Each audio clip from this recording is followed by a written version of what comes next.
जय हिंद दोस्तों, कैसे हैं आप सब। आज मैं इस चैनल की 8वीं कहानी आपके सामने लेकर आया हूँ जिसका नाम है वीरवधु।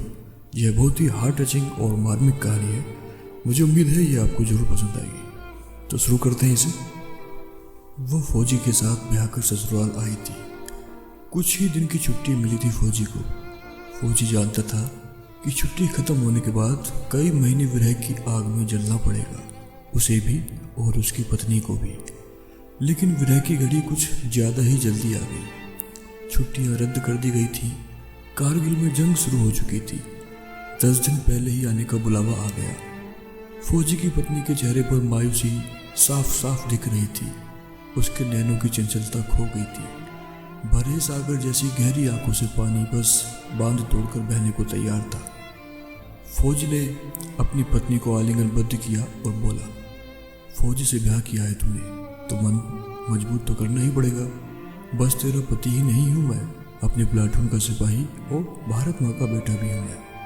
आंसू मत बहाना, क्योंकि जब फौजियों की बीवियों की आंखों से आंसू बहते हैं तो देश के देश उजाड़ हो जाते हैं। उसकी पत्नी ने अपने मनोभावों को नियंत्रित करते हुए कहा, जानती हूँ ज़्यादा हक तो माँ और प्लाटून का ही है आप पर। ये दुराहत तो सहना ही पड़ेगा। फौजी ने बाहों का कसाब मजबूत करते हुए कहा, कैसी बात कर रही है।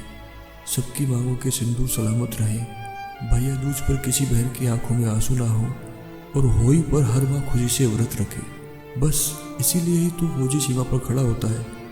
फौजी की पत्नी के चेहरे पर मुस्कान फैल गई और वो बोली, जानती हूँ और इसका अभिमान भी है, आगे भी मान रखूंगी।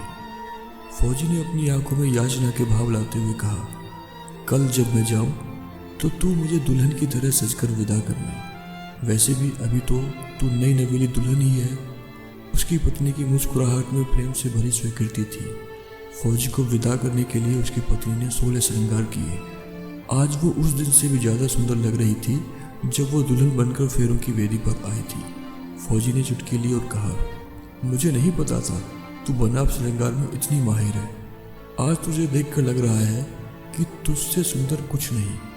फौजी की पत्नी ने भी चुटकी ली और बोली, कहीं फौजी का मन तो नहीं डोल रहा, अपनी प्लाटून से दगा करने की तो नहीं सोच रहा। फौजी बोला, ऐसा तो जो मन है ही ना, प्लाटून से दगा तो ना हो पाएगी। फौजी की पत्नी ने कहा, एक बार जीत कर आ जाओ, अपने फौजी का स्वागत आज से भी ज़्यादा सुंदर श्रृंगार करके करेगी तेरी पत्नी। ऐसा श्रृंगार जैसा किसी ने कभी किया ना होगा।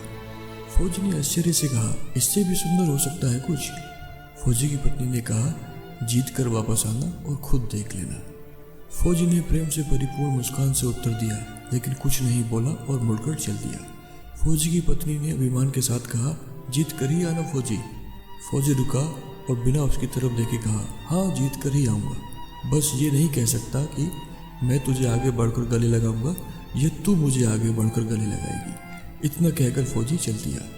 फौजी की पत्नी ने उत्तर दिया, जीत कर आया तो तेरी कसम सारी लोक लाज भूलकर तुझे गले से लगा लेगी तेरी पत्नी। फौजी ने चलते चलते ही हाथ हिलाकर अभिवादन किया। युद्ध चरम सीमा पर था। पता नहीं कितने घरों के चिराग अपनी आहुति दे रहे थे इस यज्ञ में। उस फौजी ने भी अपना धर्म निभाया। जो भी शत्रु उसके सामने आया वो धराशायी हो गया।